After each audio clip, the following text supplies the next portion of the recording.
बहुत समय पहले की बात है।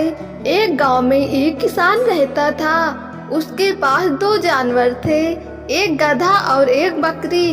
गधा मेहनती और समझदार था, जबकि बकरी चापलूस और चालाक बनने की कोशिश में लगी रहती थी। गधा हर दिन किसान का सामान ढोता, खेतों में काम करता और फिर थका हारा शाम को अपने कोने में सो जाता। बकरी का काम सिर्फ घास खाना और इधर उधर टहलना था, लेकिन वह किसान की चापलूसी करने में माहिर थी। जब भी किसान आता, वह में करके उसके पैरों में लिपट जाती, पूंछ हिलाती और प्यार से सिर रगड़ती। किसान को लगता कि बकरी उससे बहुत प्यार करती है। धीरे धीरे उसने गधे को नजरअंदाज करना शुरू कर दिया। बकरी को अब मजा आने लगा। उसने सोचा, अगर गधे को पूरी तरह से हटवा दूं, तो मैं इस घर की रानी बन जाऊंगी। एक दिन बकरी ने किसान से कहा, मालिक, क्या आप जानते हैं कि गधा आपके बारे में क्या कहता है? किसान हैरान हुआ, क्या कहता है?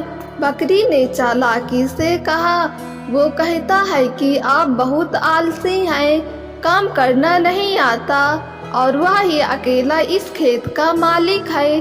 किसान को बहुत गुस्सा आया।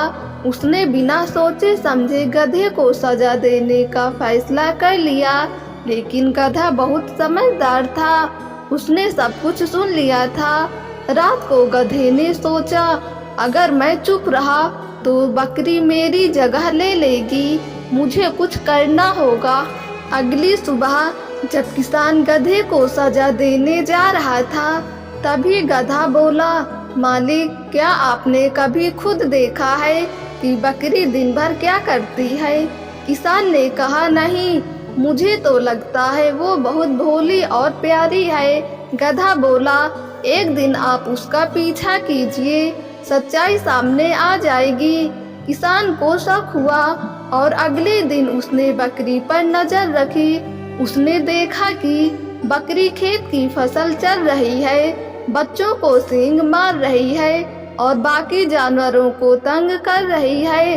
वह समझ गया कि गधा सही है। गुस्से में आकर किसान ने बकरी को दूर जंगल में छोड़ दिया और गधे से माफी मांगी। गधा मुस्कुराया और बोला, मालिक, जो लोग चापलूसी करते हैं वे सच्चाई छिपा सकते हैं, लेकिन ज्यादा दिन नहीं। इस कहानी से यह सीख मिली है कि चापलूसी से असली योग्यता को कभी भी नहीं हराया जा सकता। ईमानदारी और मेहनत की हमेशा जीत होती है। दोस्तों, अगर आपको ये कहानी पसंद आई हो तो हमारे YouTube चैनल को सब्सक्राइब करके बेल आइकन को क्लिक कर दें, ताकि वीडियो का नोटिफिकेशन सबसे पहले आप तक पहुंचे।